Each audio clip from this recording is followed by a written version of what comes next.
emboldened by the flame of ambition. Is this thing on? Hello and welcome everybody to Lunatic Gaming. If you are here from the previous channel, welcome, and I hope you stay here for a long time and keep me company while I make these videos. If you're new to the channel, please subscribe and like and comment and let me fight or cooperate peacefully with the algorithm so this channel can move on a little bit forward, you know, up and forward. Anyway, besides that, I decided to do a Dark Souls 1 boss tier list because I was telling myself, make the tier list even if it might piss people off. It's fine. And I replied, yeah, you're actually right. Yeah, I know. I should do that. Yeah. Why not? And yeah, here I am. True. So we do have on the website tiermaker.com something. So yeah, I had an idea. Let's go for it. I'm gonna be ranking all the Dark Souls 1 bosses, including the DLC, from S tier to D tier based on difficulty. Now, at first I thought based on settings, based on lore.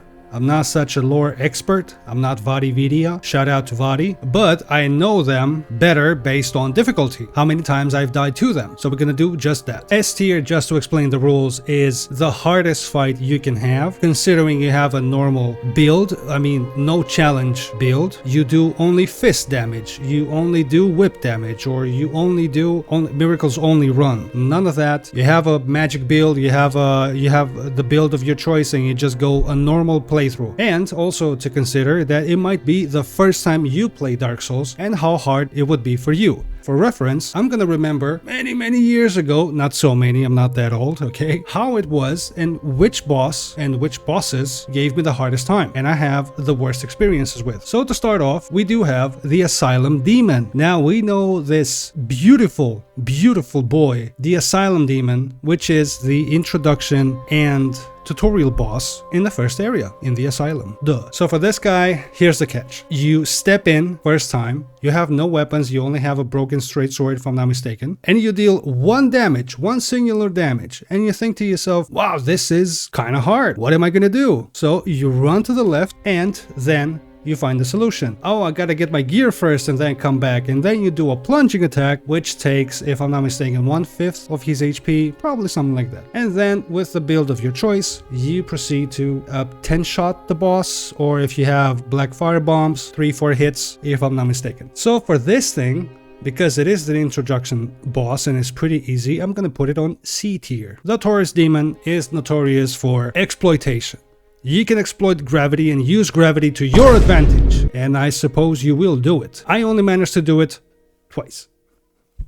Apparently, I'm not so successful at doing it, but it is worth it, and it is a very good laugh. So if you want to laugh, you're not a depressed cucumber, you might want to do it. As for difficulty, yes, he hits hard. You are very early level, so you are very fragile. You're a fragile little kid, alright? So I'm gonna place this on B tier. Also, the Taurus Demon can whoop off the bridge. You're not the only one that can exploit. He can exploit gravity to your disadvantage as well. Now, moving on, we have the Bell Gargoyles. The Bell Gargoyles are very easy as long as you focus on the first target and you focus on the tail, so you can get the Gargoyle Axe. You might get a lucky loot, the Gargoyle Helmet, which is pretty good. The axe is nah, it's okay, you can use it without an issue, you can use it for the rest of the run. But I bet you can find other more useful weapons to use in time, depending on what you want. So the Bell Gargoyles, like I said, are pretty easy. You focus, you kill, the second one comes in at 40-50% of the first one, and if you've eliminated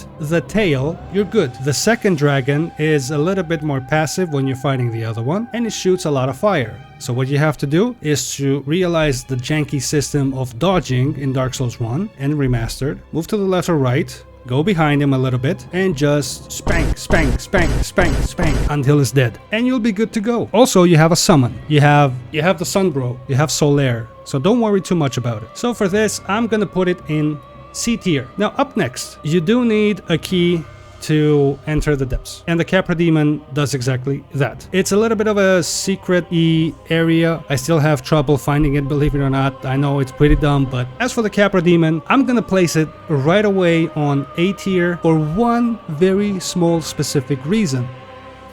The dogs. The dogs. Gotta check my mic. Capra Demon by itself, yes, does a lot of damage, but the dogs are goddamn dogs. And I love dogs. I super love dogs. But these dogs, no. They're the only thing that place it, help it go up to A tier, because it does have 2 pets. Now, the one way you can do it is by exploiting the arena. One way doing that is with poison. The other one is with fire bombs. If you aim correctly, you can and they can be killed quite easily. If you disagree, please comment down below. Let's have a civil discussion. Next up, I'm gonna pick Moonlight Butterfly. Now, the Moonlight Butterfly, it's D tier. Now, yes, it does have 2 moves, which are, they can hit pretty hard. They can one-shot. That's true. But pretty much all you have to do is dodge, dodge, dodge, very passively, on your own leisure, in your own time, and wait for it to just slowly come down and chill. That's it. And then you pound it like you've never pounded anything before in your life. You do it with hate, and that's it. Patience is key. Don't lose your shit. Moving up, we have Pinwheel, straight to S tier. Nah, I'm kidding. Pinwheel, I'm gonna do D. If you know, you know, although I'm gonna explain it. Pinwheel is very fucking weak. Very weak as a boss. I personally consider it a little bit cool how it does summon clones. Now, have I died to Pinwheel? No. Stop asking about it. Leave me alone. But it's still D tier. It's very easy. You gotta rip through that shit in seconds. And plus, you can get a loot. Those who are more lucky than I am have gotten the Mask of the Father. And they can do the giant father, daddy kind of build, whatever. Up next, the Ceaseless Discharge. Now, the Ceaseless Discharge is a gimmick boss. So what you essentially have to do is to grab the loot at the end of that specific route, the arena, let's say, and then the boss activates. Once you have activated Ceaseless Discharge, so you take the loot. But if you sit there and fight the boss can be pretty challenging. And it does have one-shot move or 2, I don't remember. But it's pretty difficult to beat because it does this, and it might hit you. And if that hits you, you might be staggered if you run out of stamina. And then the second one might hit you, and then you're a goner. But if you know what you're doing, you grab the loot, you run like a bitch to the beginning, and you sit. And then Ceaseless Discharge Chan will lunge at you, will jump at you, because it's a baby. It's a baby, it doesn't know better, and he will try to grab you because you grabbed the clothes, alright? That's thievery. Come on, camera. And then you can just beat him to death. That's pretty much it. So because it's a gimmick boss, I'm gonna give it a D. If you know the trick. If you don't know the trick, it's like on B tier, probably, yeah. Now, the Centipede Demon. The Centipede Demon is, I would consider, a pretty easy boss. It doesn't have anything that grand when it comes to difficulty on how threatening it is for your life. But one thing that it does have, and it's quite intimidating, it's how it can go away and you might feel the urge to go after it in the lava. That's a rookie mistake. And you have to sit where you are and then pummel it to death. Dodge, dodge, dodge, as it is the basic on every Souls boss, and actually every boss in existence, whatever, that is not a complete gimmick, and just pummel it. So you have to stick to that area of land that you have. And yes, I have died to it, and I'm gonna give it on B tier. I'm gonna put it on B tier. I think it deserves it. Chaos Switch Quelaag. Now it's an extremely hot, sexy, many other words that describe it. Spider with a piece of a human on it. Now reverse what I said. It helps.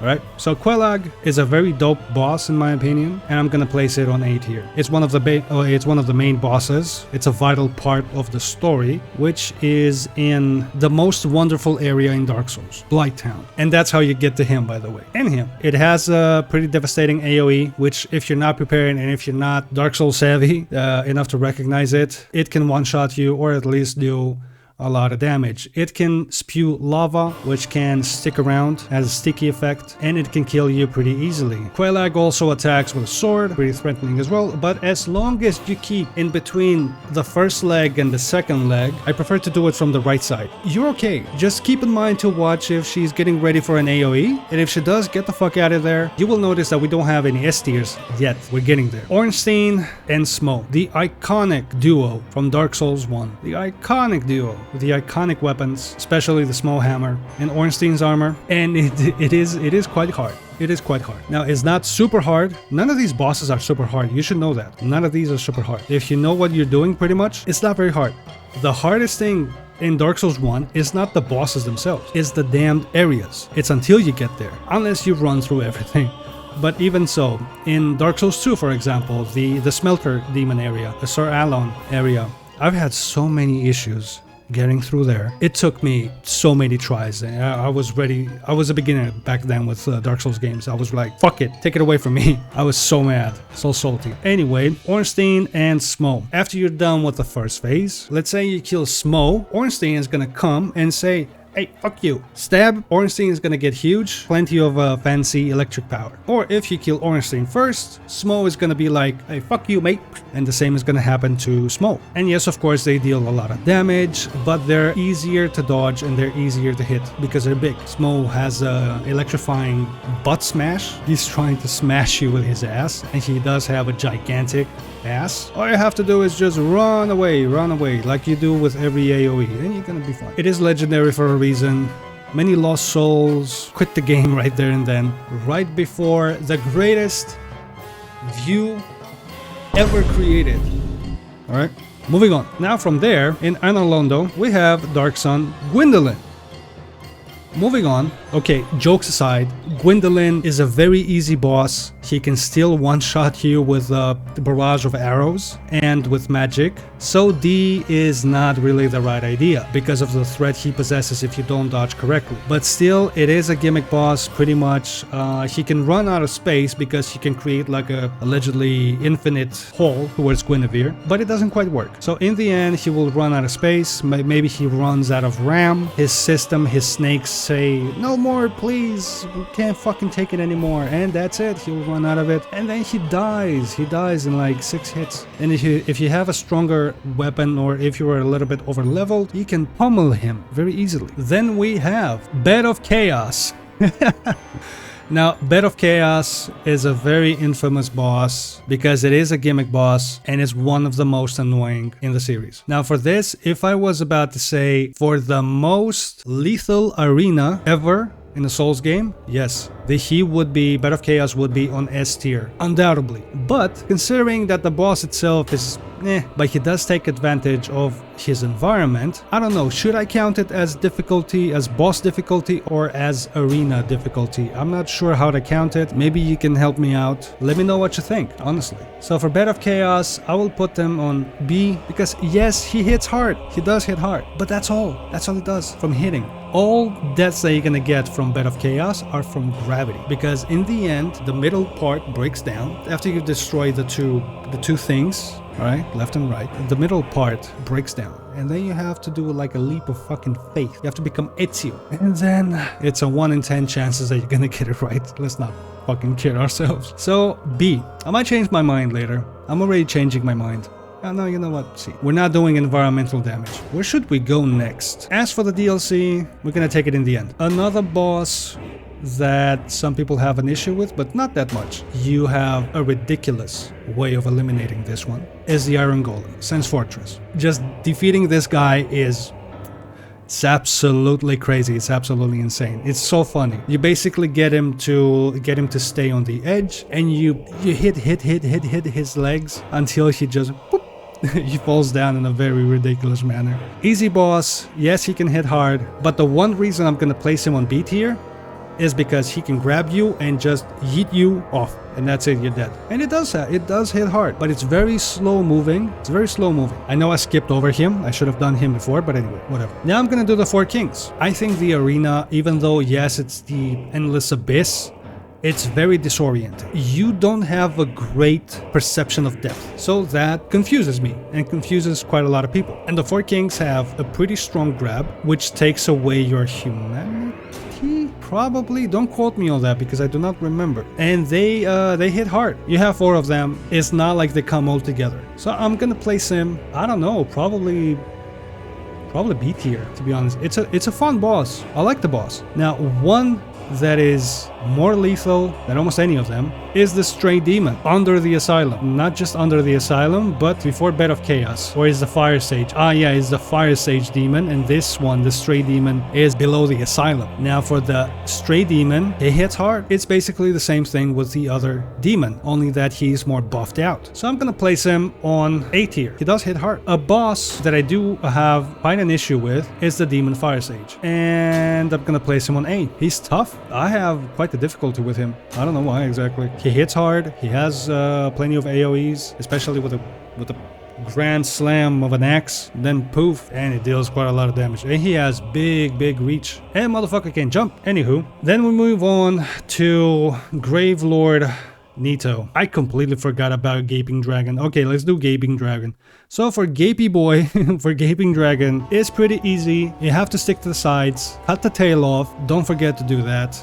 The tail hits quite hard, but he does have plenty of attacks that hit really hard. You can die instantly if you're not careful. For that reason, I'm gonna do A tier with him. He has a big lunge attack, big jumping attack. The impact will leave you paralyzed for good. You're gonna be reborn. He has another attack which is vomit, yeah, and another one which he slams his big ass gaping disgusting mouth, and that can one-shot you. Yeah, he's a dangerous fella. He pretty much is. Now, Gravelord Nito on S tier, not because he is extremely hard, also he's really cool, but he is hard enough for him to be considered S in my opinion, my personal opinion. I do have a little bit of an issue every time I fight him, unless I have like a super lucky drop, such as the Black Knight Halberd, but the runs that I don't, he is some trouble. And let's not mention the fact that the whole trouble is until you get to him. That's the issue. But as for the boss itself, it is a pretty good boss and it has mobs inside, but do not worry, because if you run well enough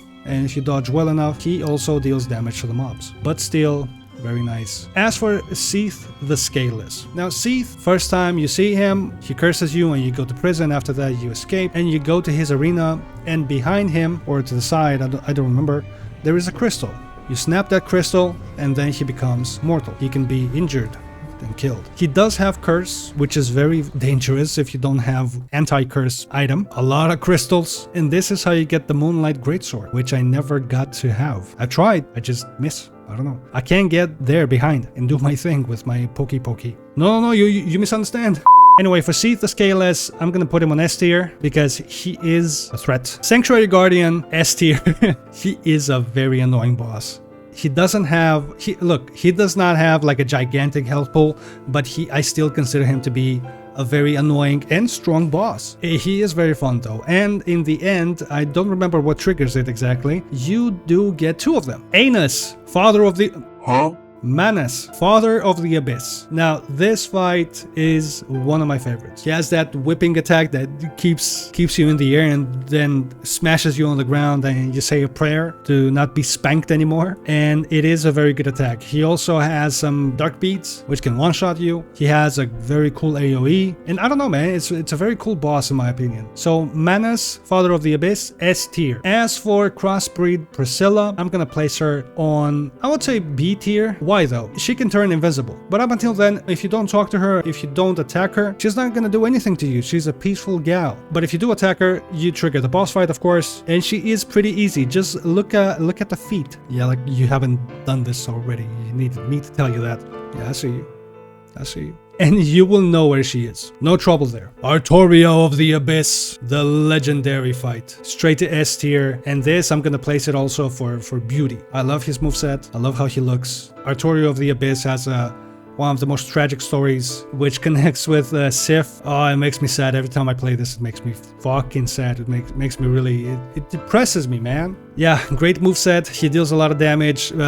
Take care of his buffing animation. Just hit him, and break him from it, and break it. Stop it, because if you don't, he's gonna be very buffed. And then you'll get one shot. Great Grey Wolf Sif. One of my favorites of all time, but one of the bosses that I almost never want to do, unless I'm doing a old boss bosses run, Sif is not a difficult boss. I'm gonna place him on C. And towards the end, when you've done enough damage, he starts limping, and I hate my life, and I hate myself, and I just want to turn the fucking thing off. Moving on. Black Dragon Calamite. Now, you could say that he is the end DLC boss. He is optional, and the best thing he can do is to go to the giant and tell him to shoot him down. If you don't do that, he's gonna be a big issue. He hits really hard. He is a really tough boss. And from that, you get the best ring of the game, the Calamity Ring. Guys, anybody that's watching and hasn't fought Calamite, wear the ring. Don't ever take it off. So as for that, S tier. Now, Gwyn, plain, plon. Gwyn, oh Gwyn, you had such amazing promise. You had such amazing ability, whatever I'm talking about. I'm gonna place Gwyn on B tier. Yes, he can hit hard, but if you know how to parry, it's pretty fucking easy if you know how to parry. And anyway, that's pretty much it. I enjoyed this. I want to do a tier list for all the other Dark Souls games, maybe Bloodborne as well. As long as I've played them, I would like to do it. But you let me know what you want to see. You let me know if you like the video. And if you do like the video, just press that thumbs up button over there. And don't press it twice. I see you. Press it once, but press the dislike twice. Twice for the dislike, one for the like. If you want to see more, and if you enjoy the content, subscribe to the channel. Why not? This is an excellent time to do so. Shit all over my tier list. You want to call me a loser? Go ahead, comment. It helps the algorithm. Engagement is the best. See you in the next one.